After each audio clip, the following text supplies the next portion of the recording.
پھر انہوں نے دوسرے دن لڑائی شروع ہوتے ہی زوردار حملہ شروع کیا۔ رومیوں کے پرخچے اڑانے لگے۔ ان کے ہاتھ سے اس روز 9 تلواریں ٹوٹی۔ مسلمانوں کے لشکر کو ان کے نرغے سے نکال کر لے آنا سیدنا خالد بن ولید کا ایک بہت بڑا کارنامہ تھا، کیونکہ رومی فوج 60 گنا تھی اور مسلمان فوج کا نقصان بھی کم سے کم ہوا۔ مدینہ پہنچنے پر ان کا زبردست استقبال ہوا اور نبی کریم صلی اللہ علیہ وسلم نے انہیں سیف اللہ یعنی اللہ کی تلوار کا لقب دیا۔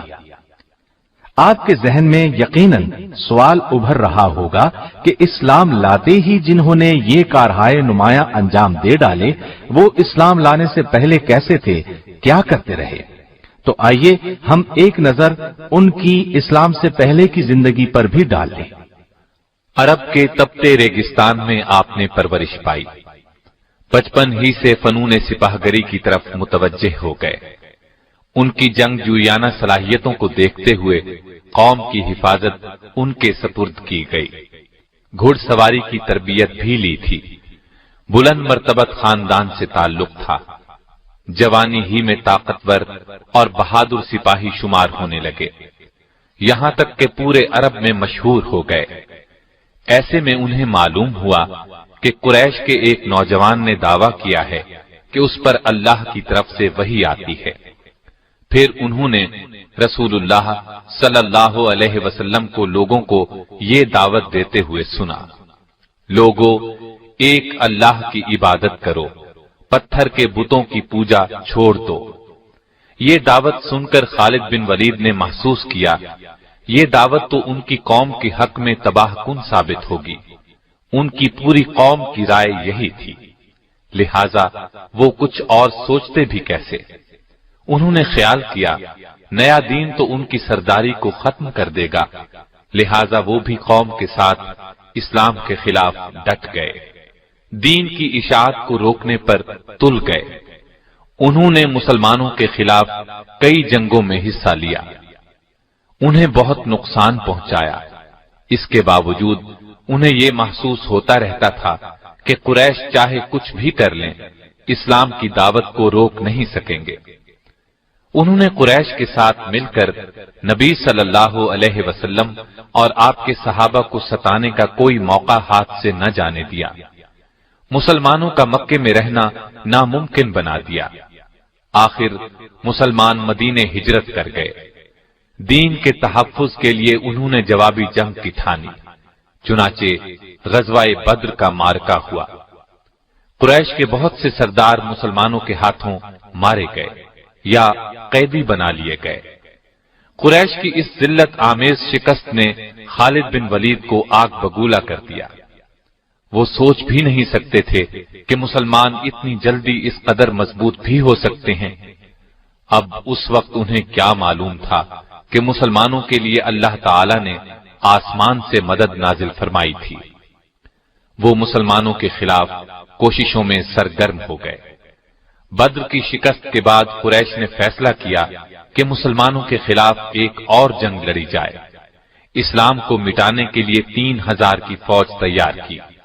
ساز و سامان سے اس فوج کو لیس کیا گیا اور ارد گرد کے قبائل سے مسلمانوں کے خلاف دشمنی کا معاہدہ کیا۔ اس کے بعد مدینے کی طرف روانہ ہوئے۔ احد کے مقام پر مسلمانوں سے سامنا ہوا، جن کی کل تعداد 700 تھی۔ اس لڑائی کا حال ہم بیان کر ہی چکے ہیں۔ اس میں ان کے جوہر کھل کر سامنے آئے تھے، لیکن قریش نے اس موقع سے فائدہ نہ اٹھایا۔ اس طرح مسلمان پھر پاؤں جمانے کے قابل ہو گئے۔ یہ دیکھ کر خالد بن ولید نے تہیہ کر لیا تھا کہ عرب کے دوسرے قبیلوں کا تعاون حاصل کر کے مسلمانوں کی دعوت کا یکسر خاتمہ کر دیا جائے۔ چنانچہ انہوں نے عرب قبائل کے 10,000 افراد کا ایک بڑا لشکر جمع کیا۔ اسی لیے اس جنگ کو جنگ احزاب کہا جاتا ہے۔ احزاب عربی میں حزب کی جمع ہے، جس کے معنی گروہ کے ہیں، یعنی اس موقع پر سارے اسلام دشمن گروہ اور قبیلے جمع ہو گئے تھے۔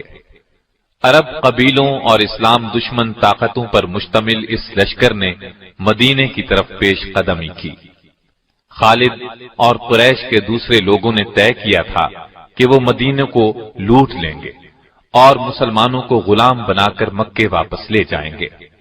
خالد بن ولید کو اس بات کا علم نہیں تھا کہ جنگ احد میں مسلمانوں کی شکست کا سبب کیا تھا۔ 50 سواروں میں سے بعض نے رسول اللہ صلی اللہ علیہ وسلم کی ہدایت پر عمل نہیں کیا تھا، اسی کا نتیجہ شکست کی صورت میں نکلا تھا۔ یہ لشکر مدینے کے مضافات میں پہنچا تو خالد بن ولید اور ان کے ساتھی یہ دیکھ کر حیرت زدہ رہ گئے کہ مسلمانوں نے شہر کو بچانے کے لیے اس کے ارد گرد ایک چوڑی خندق کھود لی ہے۔ خالد ایک تجربہ کار جنگجو ضرور تھے، لیکن یہ عسکری تدبیر ان کے لیے بالکل نئی چیز تھی۔ ان لوگوں نے بار بار خندق پار کرنے کی کوشش کی، لیکن ہر بار ناکام ہوئے۔ مسلمان پوری طرح چوکس تھے۔ جس طرف سے بھی خندق پار کرنے کی کوشش کی گئی، مسلمان آڑے آئے اور ایسے ہر دشمن کا صفایا کرتے رہے جو خندق پار کرنے کی کوشش کرتا تھا۔ محاصرے کو جب 1 ماہ گزر گیا اور کچھ بن نہ پڑا تو خالد بن ولید مایوس ہو گئے۔ انہیں یقین تھا کہ مسلمان ہتھیار نہیں ڈالیں گے۔ پھر اللہ کے حکم سے تیز آندھی چلی، اس نے کفار کو تتر بتر کر دیا، خیمے اڑا کر رکھ دیے۔ لشکر میں ہولناک افراتفری مچ گئی۔ خالد بن ولید نے انہیں روکنے کی کوشش کی، ان کا حوصلہ بڑھانے کی کوشش کرتے رہے، لیکن وہ لوگ اچھی طرح محسوس کر چکے تھے کہ مسلمان ہتھیار نہیں ڈالیں گے۔ آخر قریش بھاگ کھڑے ہوئے۔ دشمنوں سے نجات پانے کے بعد رسول اللہ صلی اللہ علیہ وسلم اور صحابہ کرام نے عمرے کا ارادہ فرمایا۔ وہ معمولی ہتھیاروں کے ساتھ اس امید پر مکے کی طرف روانہ ہوئے کہ قریش انہیں عمرے سے نہیں روکیں گے، لیکن جب یہ لوگ مکے کے نزدیک پہنچے تو وہ آڑے آئے۔ انہوں نے خیال کیا مسلمانوں کی آمد ان کے لیے خطرہ ہے۔ ایسے میں خالد بن ولید کچھ سواروں کے ساتھ آگے بڑھے اور حدیبیہ کے مقام پر مسلمانوں کا راستہ روک لیا۔ انہوں نے مسلمانوں کو للکارا، لیکن وہ تو گھر سے لڑنے کے لیے نہیں آئے تھے، لہذا خاموش رہے۔ آخر رسول اللہ صلی اللہ علیہ وسلم نے قریش کے ساتھ ایک صلح نامہ طے کیا۔ طے یہ پایا کہ مسلمان اور قریش مکہ 10 سال تک نہیں لڑیں گے، اور یہ کہ مسلمان اب واپس مدینے چلے جائیں، آئندہ سال عمرہ کرنے کے لیے آئیں۔ اس معاہدے کی کچھ اور شرائط بھی تھیں۔ بعض مسلمانوں کے خیال میں وہ شرائط پسندیدہ نہیں تھیں، مگر انہوں نے رسول اکرم صلی اللہ علیہ وسلم کے سامنے دم مارنے کی جرأت نہ کی۔ بعد میں یہ بات ثابت ہو گئی کہ صلح کی شرائط مسلمانوں کے حق میں بہت مفید ثابت ہوئی تھی۔ اس صلح نامے کو باقاعدہ تحریری شکل دی گئی۔ خالد بن ولید اس دوران میں مسلمانوں کی حرکات اور سکنات دیکھتے رہے۔ وہ دیکھ رہے تھے کہ مسلمان کس طرح رسول اللہ پر جان چڑکتے ہیں۔ انہوں نے اس حد تک کسی کو کسی کا احترام کرتے نہیں دیکھا تھا۔ اسلام کی دعوت دینے کے وہ کس قدر شوقین تھے، یہ بھی انہیں اندازہ ہوا۔ اس روز کے بعد سے ان پر ایک مایوسی کی حالت طاری ہو گئی۔ حقیقت یہ تھی کہ وہ اسلام کی سچائی کو پوری طرح محسوس کرنے لگے تھے، لیکن اعلانیہ یہ بات کہنے کا حوصلہ ابھی ان میں پیدا نہیں ہوا تھا۔ آخر کار انہوں نے محسوس کر لیا کہ اب تک وہ جس راستے پر چلتے رہے ہیں اس میں سوائے تاریکی کے اور کچھ نہیں ہے۔ اسلام کی روشنی انہیں اپنے اندر جذب ہوتی محسوس ہوئی۔ اس طرح انہوں نے اسلام قبول کرنے کا فیصلہ کر لیا۔ ان کے اسلام لانے کی تفصیل ہم آپ کو سنا ہی چکے ہیں۔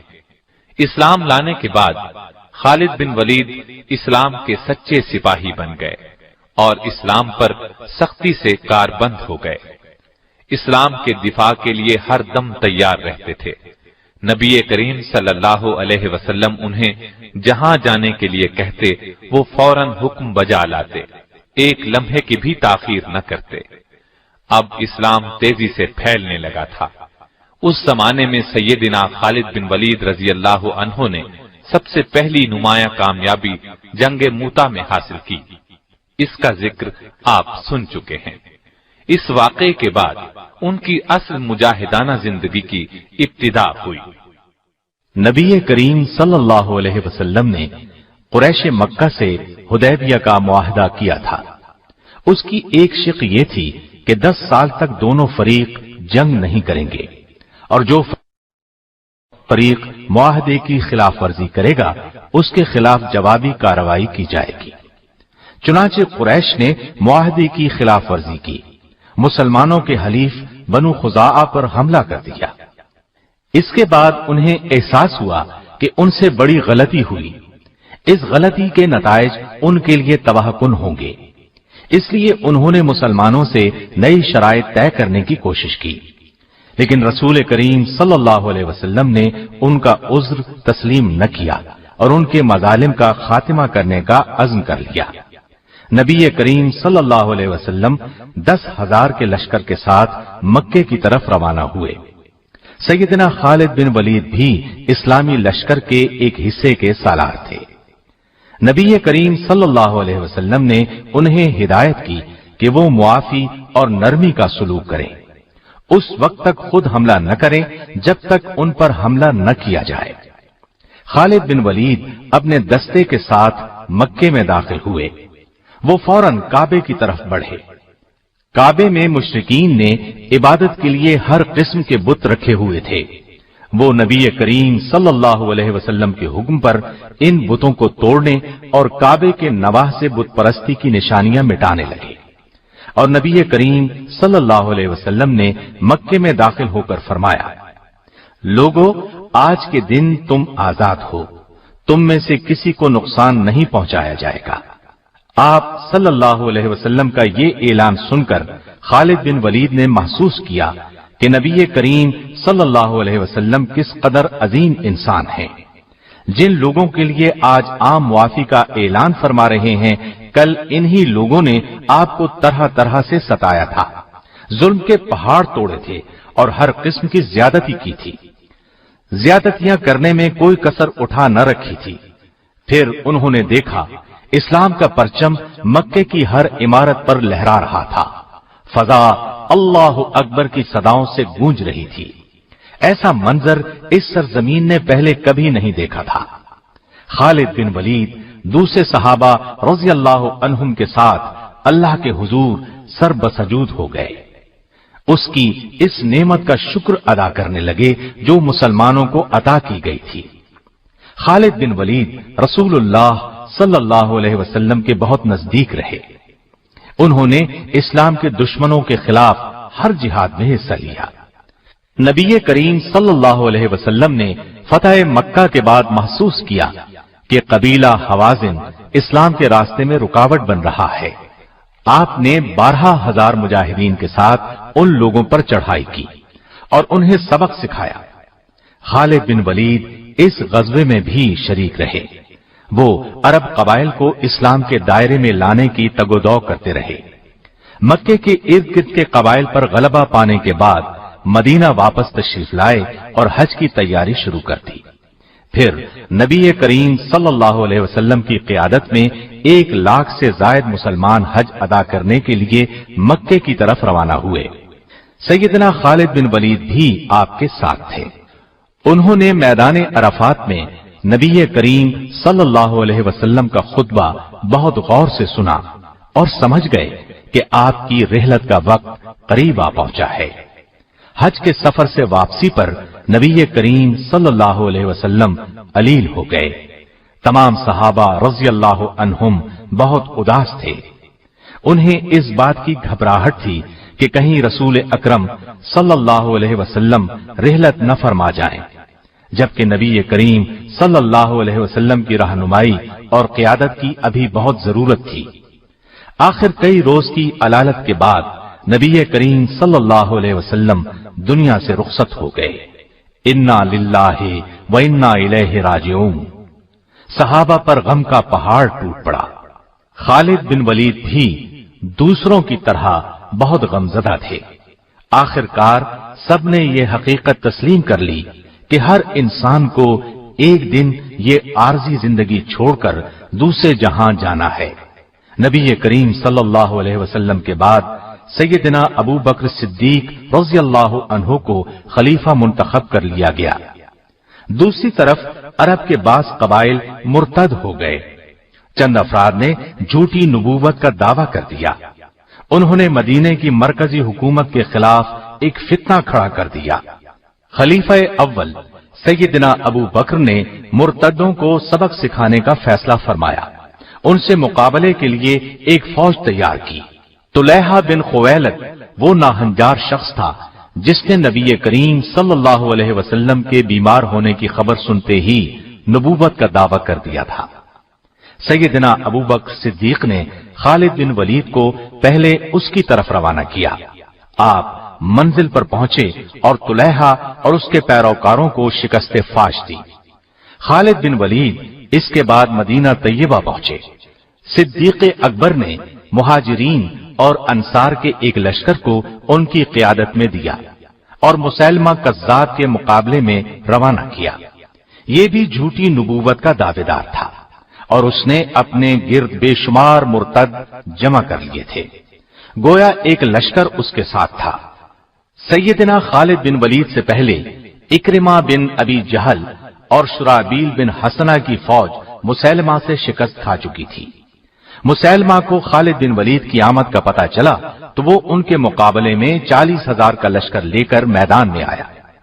دونوں فوجیں آپس میں ٹکرائیں، گھمسان کا رن پڑا، زبردست جنگ ہوئی، لیکن مسیلمہ کے لشکر میں کسی کمزوری کے آثار نظر نہ آئے۔ آخر سیدنا خالد بن ولید نے ایک جنگی حکمت عملی اختیار کی۔ پورے لشکر کو قبائل کی بنیاد پر تقسیم کیا، ہر قبیلے کا ایک کمانڈر نامزد کیا اور سب سے فرمایا جان توڑ کر لڑنا۔ اب میں دیکھوں گا کہ کون سا قبیلہ جنگ میں پسپائی اختیار کر رہا ہے اور کون سا پیش قدمی کر رہا ہے۔ اس طرح ہر قبیلے نے بے جگری سے مقابلہ کیا۔ اس طرح مسیلمہ کی فوج کے پاؤں اکھڑ گئے۔ وہ پسپا ہوتے ہوتے ایک باغ میں داخل ہو گیا۔ باغ کے گرد مضبوط چار دیواری تھی۔ اندر داخل ہوتے ہی مرتدوں نے باغ کا دروازہ بند کر لیا۔ دروازہ انتہائی مضبوط تھا، اس کو توڑنا آسان نہیں تھا۔ دوسری طرف دیوار بہت اونچی تھی، اس کو پھلانگ جانا بھی ممکن نہیں تھا۔ مسلمانوں نے باغ کو چاروں طرف سے گھیر دیا اور دروازہ توڑنے کی کوشش کی، لیکن دروازہ نہ ٹوٹا۔ یہ صورتحال دیکھ کر ایک صحابی سیدنا برا بن عازب نے جذبہ جہاد سے سرشار ہو کر اپنے ساتھیوں سے کہا، مجھے اٹھا کر دیوار کے اوپر سے باغ میں پھینک دو۔ مسلمانوں نے ایسا ہی کیا، ان کو ہاتھوں اور پیروں سے پکڑ کر جھولا دیا اور اچھال دیا۔ یہ دیوار کے اوپر سے ہوتے ہوئے عین دروازے کے دوسری طرف باغ کے اندر گرے۔ یہ نڈر، پھرتیلا، بہادر، جفاکش اور جانباز صحابی فضا میں لہراتا باغ میں گرا تو مسیلمہ کی فوج میں بھگدڑ مچ گئی۔ انہوں نے خیال کیا کہ نہ جانے آسمان سے کیا بلا نازل ہوئی ہے، لیکن سیدنا برا بن عازب نے فوراً دروازہ کھول دیا۔ دروازے کا کھلنا تھا کہ لشکر اسلام نعرہ تکبیر لگاتا ہوا دشمن پر ٹوٹ پڑا۔ ایک بار پھر گھمسان کی لڑائی شروع ہو گئی۔ مسیلمہ کذاب وحشی بن حرب کے ہاتھوں مارا گیا۔ یہ وہی وحشی بن حرب ہیں جن کے ہاتھوں غزوہ احد میں سیدنا حمزہ رضی اللہ عنہ نبی کریم صلی اللہ علیہ وسلم کے پیارے چچا نے جام شہادت نوش فرمایا تھا۔ اس کے بعد یہ وحشی بن حرب مسلمان ہو گئے تھے اور آج ان کے ہاتھوں اسلام کا یہ بدترین دشمن اپنے انجام کو پہنچا۔ اس کے علاوہ اس کی فوج کے قریباً 1000 افراد بھی مارے گئے۔ باغ کے اندر ہر طرف لاشیں دکھائی دے رہی تھیں۔ اس کے بعد اس باغ کا نام حدیقۃ الموت یعنی موت کا باغیچہ مشہور ہو گیا۔ اس جنگ کو جنگ یمامہ کہا جاتا ہے۔ سرزمین عراق پر سیدنا خالد بن ولید کی قیادت میں پہلی جنگ ذات السلاسل لڑی گئی۔ اسے جنگ حزیر بھی کہا جاتا ہے۔ حزیر خلیج فارس کے قریب واقع ہے۔ مدینے سے بصرہ جاتے ہوئے پہلے حزیر آتا ہے۔ یہاں کا حاکم ہرمز تھا۔ یہ ایران کی حکومت کے ماتحت تھا۔ اس کی ٹوپی میں ہیرے جڑے ہوئے تھے۔ سیدنا خالد بن ولید 10,000 مجاہدین کے ساتھ عراق کی جانب روانہ ہوئے۔ عراق کی سرحد پر پہنچے تو سیدنا مثنی بن حارثہ 8,000 مجاہدین کے ساتھ ان سے آ ملے۔ اب خالد بن ولید نے لشکر کو 3 حصوں میں تقسیم کیا۔ ایک حصے کا سالار مثنی بن حارثہ کو، دوسرے کا عدی بن حاتم کو مقرر کیا، تیسرے حصے کی قیادت خود اپنے ہاتھ میں لی۔ ادھر ہرمز نے اپنی فوج کی صف بندی اس طرح کی کہ دائیں اور بائیں حصے پر شاہی خاندانوں کے جفاکش شہزادے بطور سالار مقرر کیے۔ میدان جنگ میں جمے رہنے کے لیے تمام فوجی جوانوں نے اپنے آپ کو زنجیروں میں باندھ لیا۔ عربی میں زنجیروں کو سلاسل کہتے ہیں۔ اسی مناسبت سے اس جنگ کا نام جنگ ذات السلاسل مشہور ہوا۔ جنگ شروع کرنے سے پہلے سیدنا خالد بن ولید نے ایرانیوں کو اسلام کی دعوت دی۔ ان کے انکار پر آخر جنگ کا آغاز ہوا۔ ہرمز کی فوج نے اس میدان میں پہلے پہنچ کر دریا پر قبضہ کر لیا تھا۔ سیدنا خالد بن ولید نے یہ دیکھ کر اپنی فوج کو صحرا کی طرف پیش قدمی کا حکم دیا۔ وہاں سورج آگ اگل رہا تھا۔ آخر کار وہ کاظمہ نامی مقام پر پہنچ گئے۔ اس طرح انہوں نے دشمن کو پانی کے چشمے چھوڑنے پر مجبور کر دیا۔ آخر دشمن سے ٹکراؤ ہوا۔ ہرمز ان کے مقابلے میں آیا۔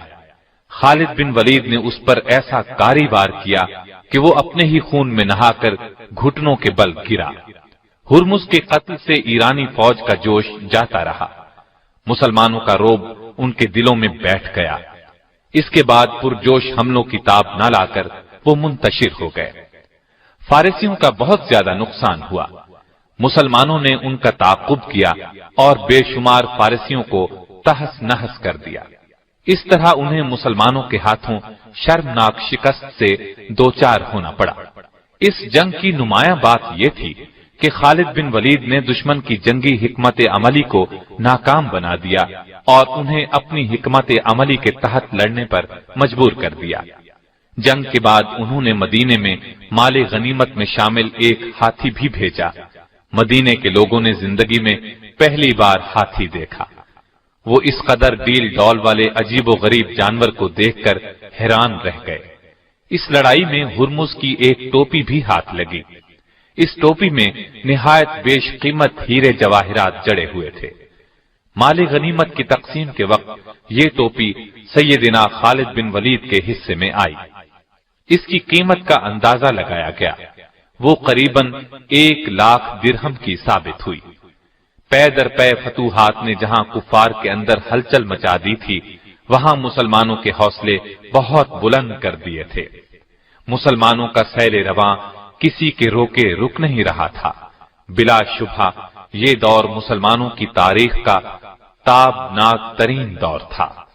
ہیرا اور اب اللہ کے درمیان دریائے فرات کے کنارے الیس نامی علاقہ ہے۔ عراق میں آباد عرب قبائل نے ایرانیوں کے ساتھ مل کر اسلامی لشکر کا مقابلہ کرنے کا پروگرام ترتیب دیا۔ یہ قبائل مسلمانوں سے پے در پے شکست کھانے کے بعد مسلمانوں کے خلاف بکھرے ہوئے تھے، چنانچہ اس علاقے میں جمع ہوئے۔ ادھر سیدنا خالد بن ولید نے اس مقام پر پہنچ کر دشمن پر حملہ کیا۔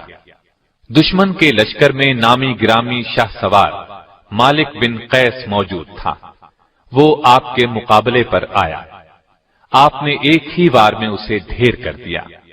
یہ منظر دیکھ کر دشمن فوج پر ہیبت طاری ہو گئی۔ لشکر کے لیے کھانا تیار تھا، لیکن ان پر ایسا خوف طاری ہوا کہ کھانا میدان میں چھوڑ کر بھاگ نکلے۔ اس کھانے میں سفید چپاتیاں تھیں جن سے مسلمان ناآشنا تھے۔ انہوں نے ایسا کھانا پہلی مرتبہ دیکھا تھا۔ مسلمانوں نے بھاگتے ہوئے دشمن کا تعاقب کیا اور انہیں کاٹتے چلے گئے۔ اس لڑائی کو جنگ الیس کہتے ہیں۔